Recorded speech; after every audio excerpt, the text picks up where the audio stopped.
वालेकुम अस्सलाम। Power failure की वजह से आपकी क्लास स्टार्ट होने में टाइम लगा है। फिलहाल अभी अभी पावर रिकवर हुआ, तो हाँ फिलहाल बस अटेंडेंस ले रहे हैं। 1 मिनट के बाद बस क्लासेस। वालेकुम अस्सलाम। वालेकुम अस्सलाम।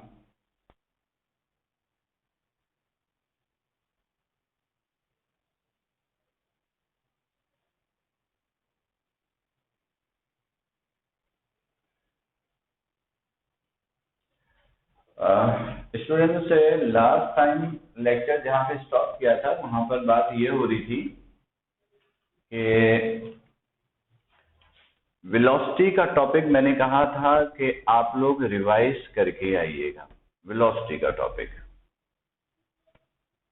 इसके अलावा डिस्प्लेसमेंट का टॉपिक, ये मैंने कहा था कि 2 टॉपिक आप लोग रिवाइज कीजिएगा और आज हम लोग इस पर डिस्कशन करेंगे।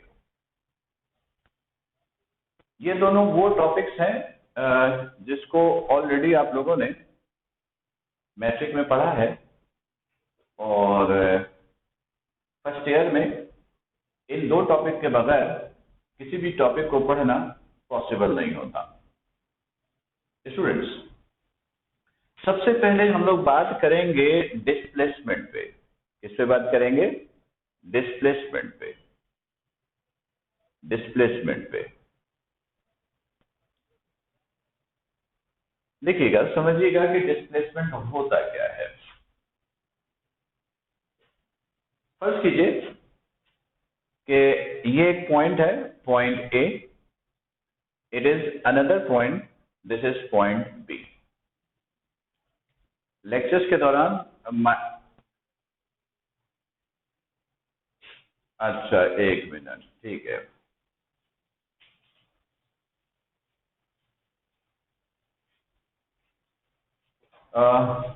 फर्स्ट कीजिए कि ये एक पॉइंट है ए और ये दूसरा पॉइंट है बी, और आपको मूव करना है पॉइंट ए से बी तक। You have to move from point A to point B. ये आप मूव करना है, ये ए से बी तक। अब जब आप ए से बी तक मूव करोगे तो आपके पास कई ऑप्शंस हैं, कई ऑप्शंस हैं मूव करने के। पहला ऑप्शन ये है कि आप पॉइंट ए से मूव करना शुरू करो, पॉइंट बी तक आओ और बी तक आने में आपकी कोई डायरेक्शन चेंज ना हो। बगैर डायरेक्शन चेंज किए आप मूव करो पॉइंट ए से पॉइंट बी तक। और दूसरा ऑप्शन क्या है कि आप ए से बी तक तो आओ, लेकिन ए से बी तक आने में कई मर्तबा आप डायरेक्शन चेंज करो, कई मर्तबा आप डायरेक्शन चेंज करो, कई मर्तबा डायरेक्शन चेंज की। और से सुनिएगा,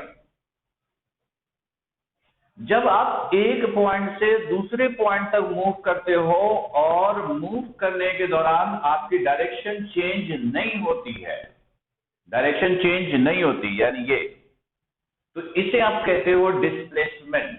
इसे आप क्या कहते हो? डिस्प्लेसमेंट। और अगर पॉइंट ए से बी तक मूव करने के दौरान आपकी डायरेक्शन चेंज हो रही हो, डायरेक्शन चेंज हो रही हो, यानी ये ऑप्शन या ये ऑप्शन, तो इसे हम लोग कहते हैं डिस्टेंस। डिस्टेंस। फिर गौर से सुनिएगा, when a body moves from a certain point to another point in a particular direction, then it is called displacement. Then it is called displacement. ये displacement है, ये displacement है, और ये distance है। यानी नॉर्मल लाइफ में अगर आप ये जानने की कोशिश करो कि मूवमेंट के दौरान, मोशंस के दौरान आप डिस्टेंस कवर कर रहे हो या डिस्प्लेसमेंट कवर कर रहे हो, तो उसका एक आसान सा लॉजिक है। अगर मूवमेंट्स के दौरान, मोशंस के दौरान आपकी डायरेक्शन चेंज नहीं हो रही है तो इसका मतलब है आप डिस्प्लेसमेंट कवर कर रहे हो, और अगर डायरेक्शन चेंज हो रही है तो इसका मतलब है कि आप डिस्टेंस कवर कर रहे हो। तो चलो, ये तो बात हो गई कि डिस्प्लेसमेंट होता क्या है। अब जरा इसके सिंबल की बात करते हैं। सिंबल, मैट्रिक में आप लोगों ने जो इसका सिंबल यूज किया वो यूज किया एस और उसके ऊपर एरो। ये जो एरो आपने इस्तेमाल किया ना, ये एरो, ये आपने वेक्टर के लिए इस्तेमाल किया, सिंबल एक्चुअल में आपने एस इस्तेमाल किया। लेकिन एक बात याद रखिएगा, डिस्प्लेसमेंट का अपना ओरिजिनल सिंबल होता है, डिस्प्लेसमेंट का अपना ओरिजिनल सिंबल होता है स्मॉल आर। क्या होता है? Small R. यहां पर भी एरो वेक्टर के लिए इस्तेमाल हुआ, अदरवाइज सिंबल सिर्फ आर है, ये एक्चुअल सिंबल है। लेकिन आप डिस्प्लेसमेंट का हर वो सिंबल यूज कर सकते हो जिसकी थीम लेंथ की निकल रही हो, जैसे L, S, H, D, R, इनमें से जो सिंबल यूज करना चाहो आप करो जिसकी थीम लेंथ की निकल रही है। लेकिन हम लोग बहुत सारे सिंबल के पीछे नहीं जाएंगे, या बहुत सारे सिंबल को यूज नहीं करेंगे ताकि कंफ्यूजन ना हो। हम लोग सिंबल वही इस्तेमाल करेंगे जिस पर आपका बेस बना है।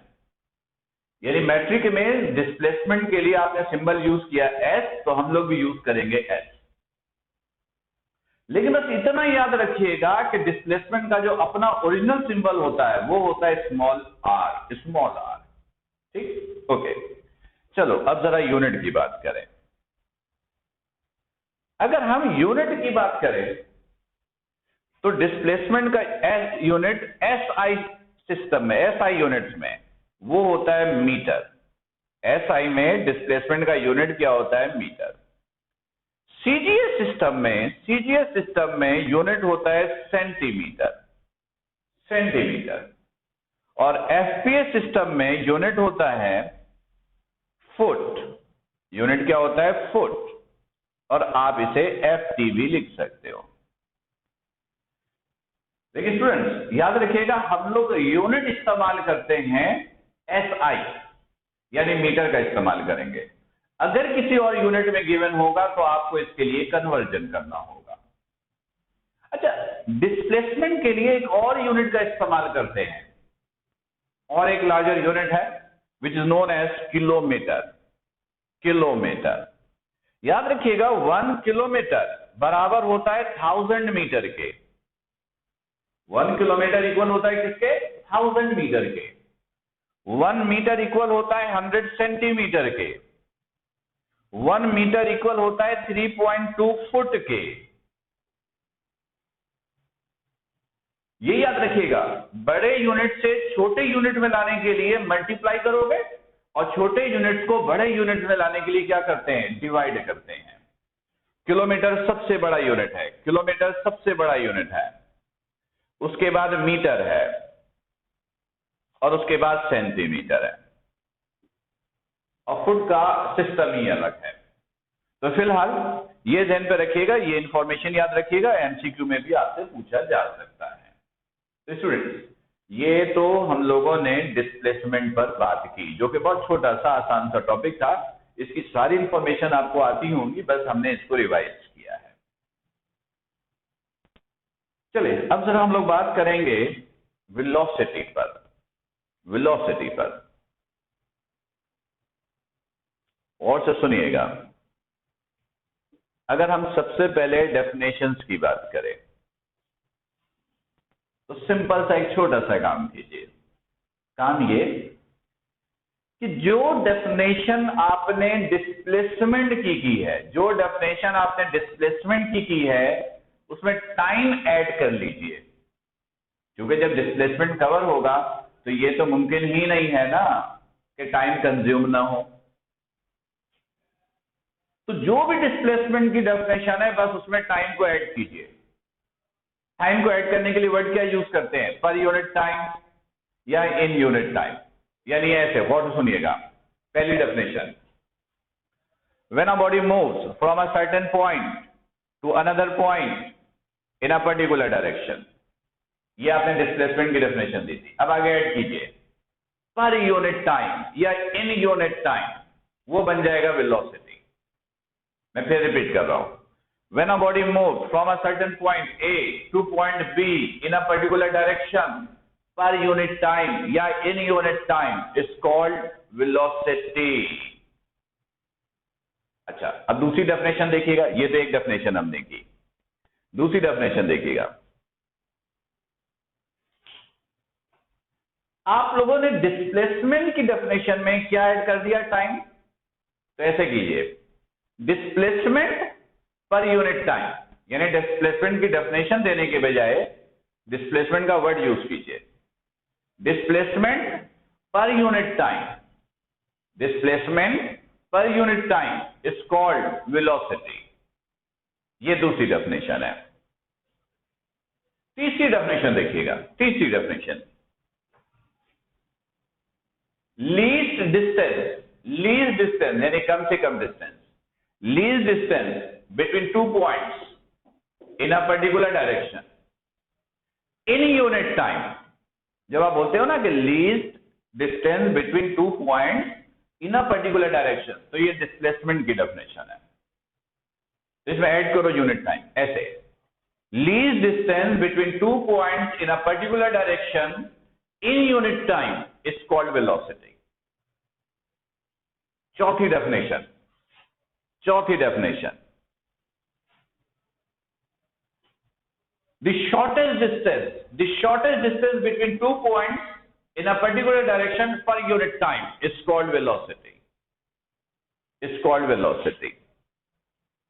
पांचवी डेफिनेशन देखिएगा, आप कोई भी डेफिनेशन कर सकते हैं, सारी डेफिनेशन सही है, बस सिंपल याद रखो कि डिस्प्लेसमेंट की डेफिनेशन में आपको क्या ऐड करना है? सिर्फ टाइम ऐड करना है।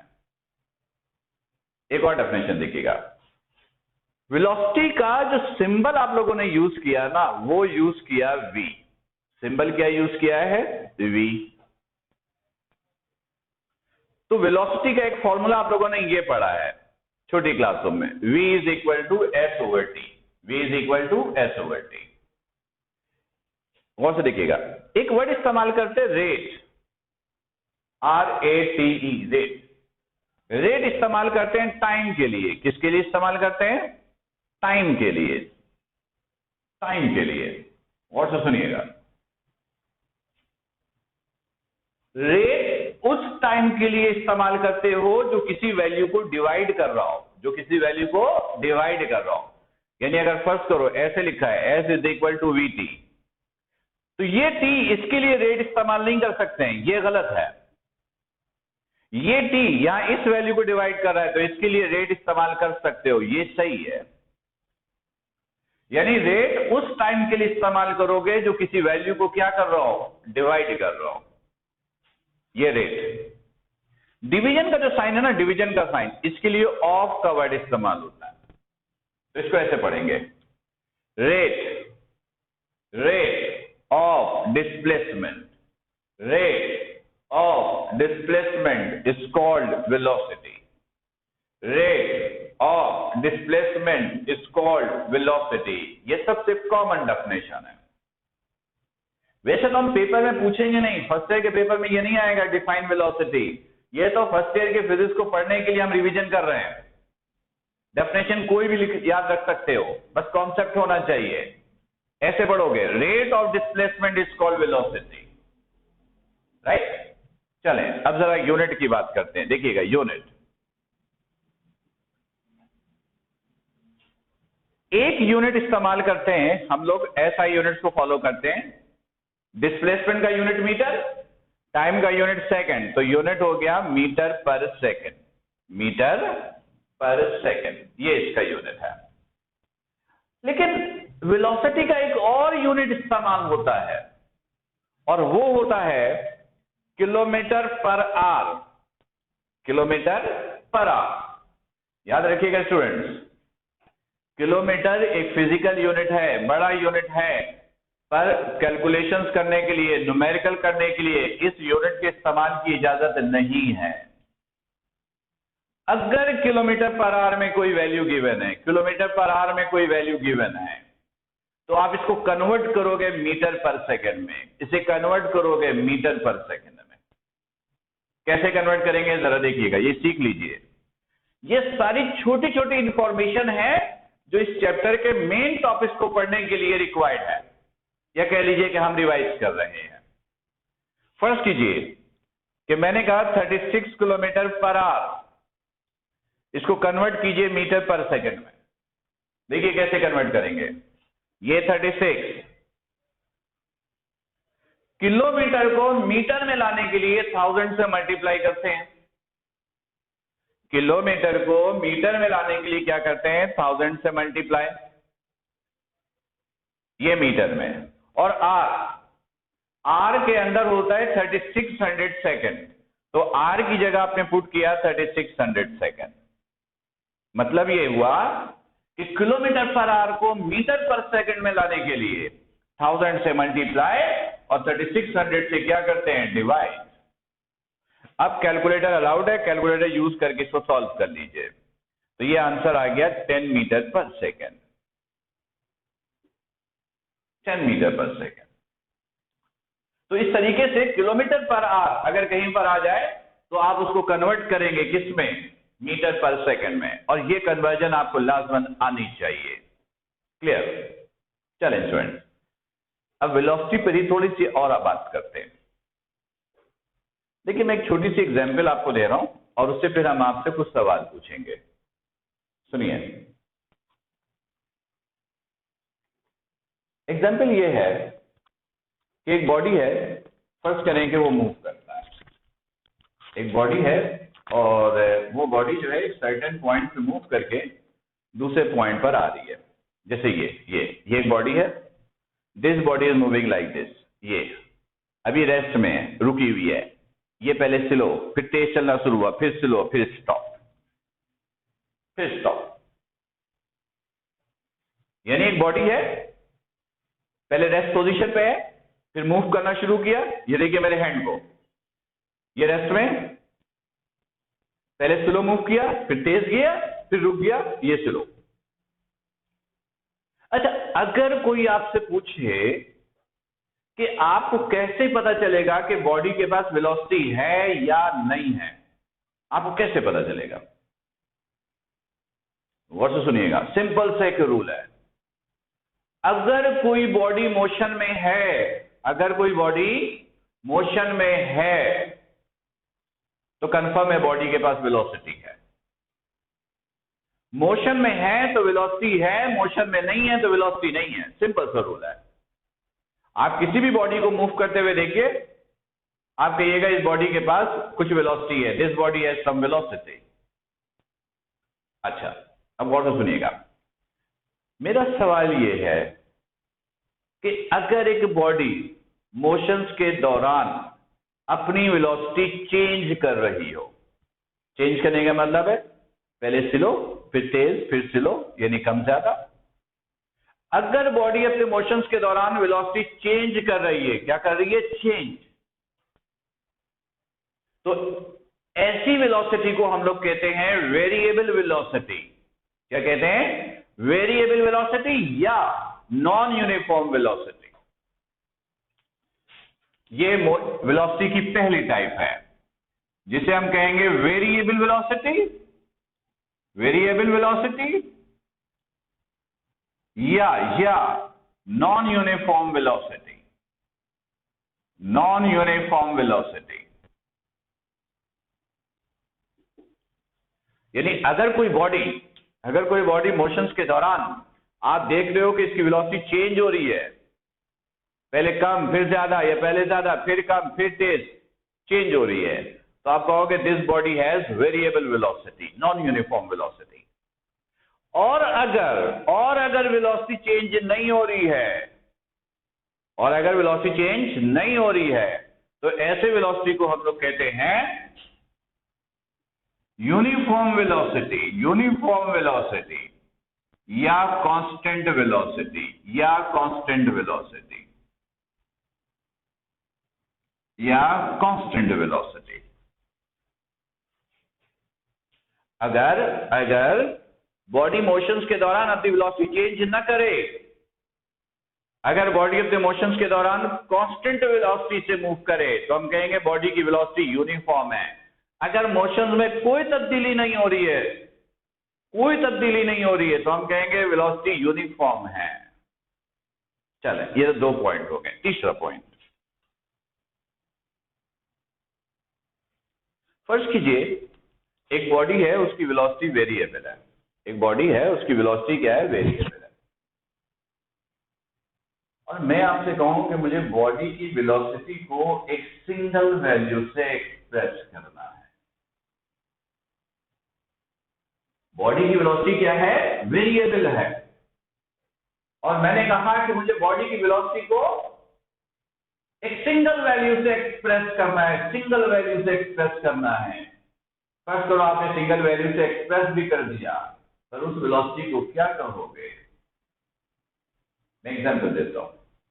फर्स्ट कीजिए कि आपने 9 का पेपर दिया, 5 सब्जेक्ट का एग्जाम दिया, 5 सब्जेक्ट का रिजल्ट आया। हर सब्जेक्ट में डिफरेंट मार्क्स हैं, हर सब्जेक्ट में डिफरेंट मार्क्स हैं।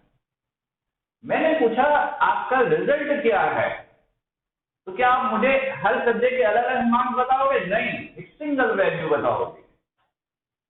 इसी तरह बॉडी की वेलोसिटी चेंज हो रही है, वेरिएबल है, लेकिन मैंने कहा मुझे बॉडी की वेलोसिटी एक सिंगल वैल्यू में बताओ। तो उस वेलोसिटी को आप क्या कहोगे? उस वेलोसिटी को कहेंगे एवरेज वेलोसिटी। ये जो आप परसेंटेज निकालते हो ना अपनी, समझ लो ये एवरेज की एक दूसरी शक्ल है, ये एवरेज ही है। अगर वेलोसिटी वेरिएबल है और आप बॉडी की वेलोसिटी को एक सिंगल वैल्यू से एक्सप्रेस करना चाहो, तो ऐसी वेलोसिटी को हम लोग कहेंगे average velocity. Average velocity, average velocity. चलिए पॉइंट नंबर 4, चौथा पॉइंट। फर्स्ट कीजिए कि वेलोसिटी वेरिएबल है, मतलब हर पॉइंट पे चेंज हो रही है। मैंने कहा कि मुझे बॉडी की वेलोसिटी एक पर्टिकुलर पोजीशन पे बता दो। बॉडी की वेलोसिटी एक पर्टिकुलर पोजीशन पे बता दो। जैसे फॉर एग्जांपल कि आप अपने घर से मूव करते हुए कोचिंग सेंटर पहुंच जाते हो। रास्ते में डिस्को बेकरी से अज्यूम करो कि आपका गुजर हुआ। मैंने पूछा आप घर से यहां तक आ गए, वेलोसिटी कौन सी थी? आप कहोगे वेरिएबल, यूनिफॉर्म से तो आ नहीं सकते हो। फिर मैंने कहा कि ये बताया कि जब आप डिस्को बेकरी से गुजर रहे थे तो उस वक्त आपकी वेलोसिटी क्या थी? उस वक्त वेलोसिटी को आप क्या बोलोगे? उस वक्त आप वेलोसिटी को क्या बोलोगे? तो गौर से सुनिएगा। जब किसी बॉडी की वेलोसिटी एक पर्टिकुलर इंस्टेंट पे निकालते हो, एक पर्टिकुलर पोजीशन पे निकालते हो, एक खास पोजीशन पे निकालते हो, तो ऐसे वेलोसिटी को कहते हैं इंस्टेंटेनियस वेलोसिटी। जब भी किसी बॉडी की वेलोसिटी एक पर्टिकुलर पोजीशन पे निकालोगे तो ऐसी वेलोसिटी को कहेंगे इंस्टेंटेनियस वेलोसिटी। और ये वेलोसिटी की चौथी टाइप आपको मिल गई, इंस्टेंटेनियस वेलोसिटी। अब गौर से देखिएगा स्टूडेंट्स, ये तो हमने 4 टाइप डिस्कस किया। अगर वेरिएबल वेलोसिटी है, अब जरा सिंबल की बात करें। वेरिएबल वेलोसिटी का मतलब है वेलोसिटी चेंज हो रही है, तो हम लोग वेलोसिटी को ऐसे लिखेंगे, vi या vf से। ये मैट्रिक में ये काम किया है। vi का मतलब इनिशियल वेलोसिटी और vf का मतलब फाइनल वेलोसिटी। अगर वेलोसिटी यूनिफॉर्म है, अगर वेलोसिटी यूनिफॉर्म है या कांस्टेंट है, तो उसको v से लिखेंगे। किससे लिखेंगे? v से, सिंपल v से। एवरेज वेलोसिटी की बात करेंगे तो v के साथ छोटा सा a v लिखेंगे या v के ऊपर बार लगाएंगे। ये दोनों एवरेज के लिए इस्तेमाल होता है। और अगर इंस्टेंटेनियस वेलोसिटी है तो उसको ऐसे लिखेंगे, v और INST, ये लिखेंगे, ये इंस्टेंटेनियस वेलोसिटी।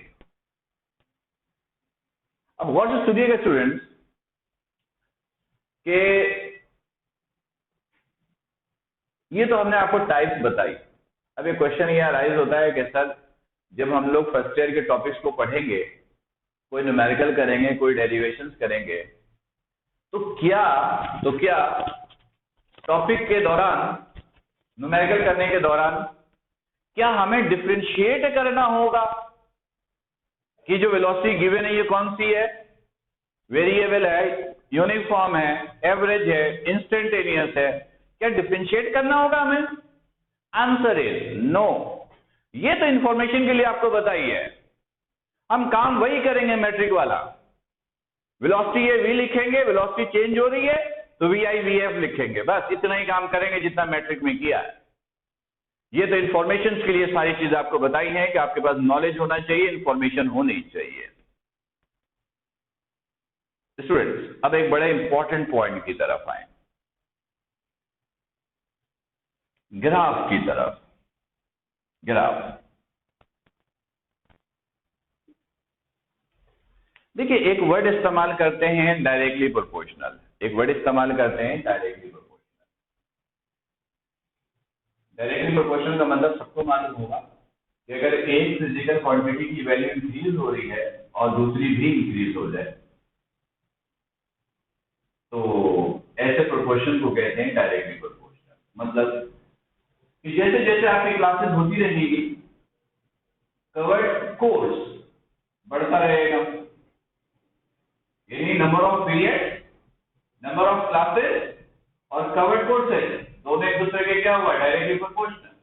जितनी ज्यादा क्लासेस होंगी कवर्ड कोर्सेज इतनी ज्यादा हो चुकी होगी, ये डायरेक्टली है। एक वर्ड इस्तेमाल करते हैं इनवर्सली प्रोपोर्शनल। इनवर्सली प्रोपोर्शनल किसको बोलते हो? एक वैल्यू अगर इंक्रीज कर रहे हो और दूसरी डिक्रीज होती जाए, अगर एक वैल्यू इंक्रीज हो रही है और इंक्रीज होने से दूसरी वैल्यू क्या हो जाए, डिक्रीज होनी शुरू हो जाए। जैसे फॉर एग्जाम्पल, जैसे जैसे आपकी एज बढ़ रही है, जैसे जैसे आपकी एज बढ़ रही है, रिमेनिंग एज, बची हुई उम्र कम हो रही है। यानी प्रेजेंट एज और रिमेनिंग एज दोनों एक दूसरे के क्या हुआ, इनवर्स हुआ। एक वैल्यू बढ़ रही है लेकिन दूसरी वैल्यू क्या हो रही है, कम हो रही है। इसे कहेंगे इनवर्सली प्रोपोर्शनल। अब गौर से सुनिएगा, अगर डायरेक्टली प्रोपोर्शनल है, फर्स्ट करो कि ए और बी डायरेक्टली प्रोपोर्शनल है, उसको ऐसे लिखते हो, A proportional to B, A is directly proportional to B. और फर्स्ट करो ए और बी एक दूसरे के इनवर्स है, तो उसको आप ऐसे लिखोगे, ए इनवर्सली प्रोपोर्शनल टू बी, ए को इनवर्स में लिखोगे।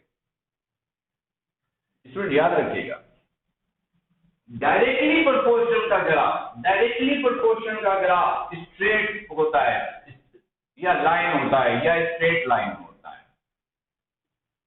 डायरेक्टली प्रोपोर्शनल ग्राफ कैसा होगा, स्ट्रेट होगा। और अगर इनवर्सली प्रोपोर्शनल का ग्राफ पूछा जाए, इनवर्सली प्रोपोर्शनल का ग्राफ पूछा जाए तो इसका ग्राफ कर्व होता है, स्फेरिकल कर्व होता है, स्फेरिकल कर्व होगा, यानी कर्व होगा। तो इसी तरह फर्क कीजिए कि ये फॉर्मूला है v is equal to s over t, v is equal to s over t। अब मैं पूछूं कि v और s के दरमियान ग्राफ कैसा होगा, v और t के दरमियान ग्राफ कैसा होगा, s और t के दरमियान ग्राफ कैसा होगा, ये पूछा जाए। अब इसका आंसर कैसे दोगे? देखो, इसके नीचे कुछ नहीं है, 1 है। v और s ये दोनों एक दूसरे के डायरेक्टली इनवर्सली है। कैसे चेक करोगे? एक आसान सा रूल बता दो, जिन टू फिजिकल क्वांटिटीज के दरमियान आपको रिलेशन देखना है, जिन टू फिजिकल क्वांटिटीज के दरमियान, जैसे v और s, तो सबसे पहला काम कीजिएगा कि इन दो फिजिकल क्वांटिटीज को इक्वल के, फिजिकल के राइट और लेफ्ट ले आइएगा। है तो ठीक, नहीं है तो ओरली ले आओ, कॉन्सेप्चुअल वे भी ले आओ, फिजिकली लाना जरूरी नहीं है, ले आए। फिर अगर वो दोनों डिवीजन के साइन से ऊपर है या दोनों डिवीजन के साइन से नीचे है तो वो दोनों एक दूसरे के डायरेक्टली है। एक डिवीजन से ऊपर है, एक डिवीजन से नीचे है, तो ये दोनों एक दूसरे के इनवर्स है, ये दोनों एक दूसरे के इनवर्स है। इधर गौर से देखिएगा, V और S दोनों इक्वल के राइट लेफ्ट है और दोनों डिवीजन के साइन से ऊपर है, तो ये दोनों एक दूसरे के डायरेक्टली है, ये दोनों एक दूसरे के डायरेक्टली है। तो इसका मतलब है कि इन दोनों के दरमियान ग्राफ कैसा होगा, एक स्ट्रेट लाइन होगा। V और S एक दूसरे के डायरेक्टली प्रोपोर्शनल है और डायरेक्टली का ग्राफ कैसा होता है, स्ट्रेट। V और T, V एक राइट पर एक लेफ्ट पर, एक डिवीजन से ऊपर एक डिवीजन से नीचे, तो ये दोनों एक दूसरे के इनवर्स है, तो इसका ग्राफ कैसा होगा, स्फेरिकल का। लेकिन S और T को देखिए, S और T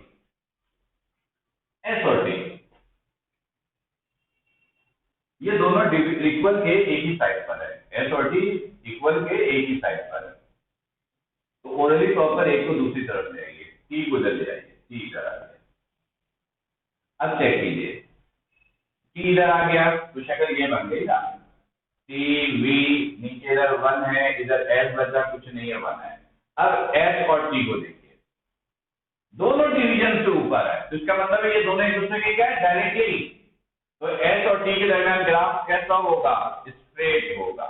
ये डायरेक्टली है, ग्राफ कैसा होगा, स्ट्रेट। ये डायरेक्टली है, ये डायरेक्टली है। तो स्टूडेंट्स, ये हमने आपको वेलोसिटी का टॉपिक रिवाइज किया। ये डिस्प्लेसमेंट और वेलोसिटी वैसे मैट्रिक में आप लोग पढ़ चुके थे, ये सारी बातें आपको पता होंगी, हमने इसको रिवाइज कर दिया है। आप चाहें, स्क्रीनशॉट तो अभी मैं भेजूंगा, आप चाहें तो मैट्रिक वाली कॉपी से या मैट्रिक के नोट से आप रिवाइज कर सकते हैं, या फर्स्ट ईयर के नोट हम आपको प्रोवाइड करेंगे, आप उससे भी लर्निंग कर सकते हैं। जहां से भी आप लर्निंग करोगे, फेयर कॉपी पे लाजमन इसको फेयर करना है, लाजमन फेयर करना है, फिर लर्निंग करेंगे। तो फिलहाल आज के लेक्चर से कोई कंफ्यूजन, कोई सवाल है तो जरूर बारी बारी कर सकते हैं। जी, आप में से किसी को कोई क्वेश्चन करना हो, कोई सवाल करना हो तो बारी बारी कर सकता है। पहले अपना नाम बताओ, कैमरा ऑन करो।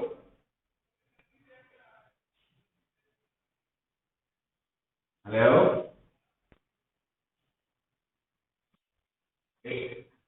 कौन कौन, नाम बताओ, नाम। हमजा, ठीक है हमजा, बोलो। ठीक है, बोलो।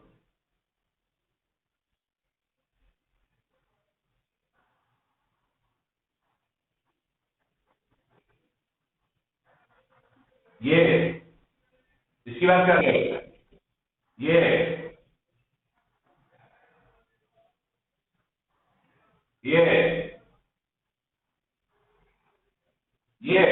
ये तो एंड लिखा हुआ है, और ये भी लिखा हुआ V एंड S, सही है जी। इर्तिजा, आपको कुछ कहना है? ठीक है, इर्तिजा जी, आपने कैमरा ऑन किया हुआ है ना, शायद मैंने समझा शायद कोई क्वेश्चन हो, नहीं है? चलो ठीक है, किसी और को कोई सवाल? ठीक है, मुस्कुराते हुए अच्छे लगते हो। किसी और को कोई सवाल? बेटा बेटा, पहले अपने नाम बताओ और कैमरा ऑन करो। ठीक है ना, मत बोलो बेटा, ठीक है। ठीक है, सुनो गौर से। फर्स्ट करो कि आप मोशन में हो। मोशन का मतलब है कि आपकी बॉडी के पास वेलोसिटी है, और वेलोसिटी होने का मतलब है कि आप एक जगह से मूव करके दूसरी जगह गए हो। अब उन दो पॉइंट्स के दरमियान किसी स्पेसिफिक पोजीशन पर मैं आपसे पूछ लूं कि वेलोसिटी बता दो। जैसे मैं कहूं कि यार इस वक्त आप एक काम करो, घर से ना जरा मूव करते हुए जरा सेंटर आ जाओ, मैं यहाँ पर मौजूद हूँ, सेंटर आ जाओ, मैं मौजूद हूँ। आ गए आप, वेलोसिटी कुछ ना कुछ तो होगी। मैंने कहा कि कोचिंग के गेट पर आप जिस वेलोसिटी से पहुंचे, या डिस्को बैटरी की पोजीशन से जिस वेलोसिटी से निकले, उस पोजीशन पर वेलोसिटी बताओ, उस पोजीशन पर। तो उस पोजीशन पर जो वेलोसिटी होगी, उस वेलोसिटी को हम लोग क्या कहेंगे, इंस्टेंटेनियस वेलोसिटी। उसे क्या कहेंगे, इंस्टेंटेनियस वेलोसिटी। क्लियर है आप? ठीक है, एक मिनट। एम बिलाल, मोहम्मद बिलाल, तुम फर्स्ट ईयर की क्लास में आ गए हो। एम बिलाल, तुम फर्स्ट ईयर की क्लास में आ गए हो। जी ठीक है, ओके, थैंक यू जी। बेटा और किसी को कोई सवाल?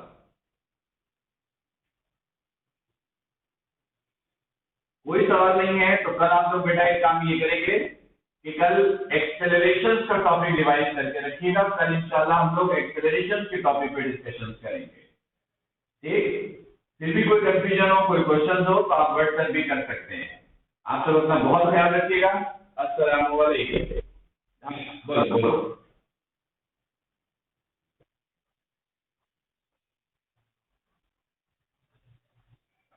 एस आई में सिस्टम इंटरनेशनल यूनिट में, सिस्टम इंटरनेशनल यूनिट में। सही है, ठीक है, ओके, ठीक है। आप सब अपना बड़ा ख्याल रखिएगा। अस्सलाम वालेकुम।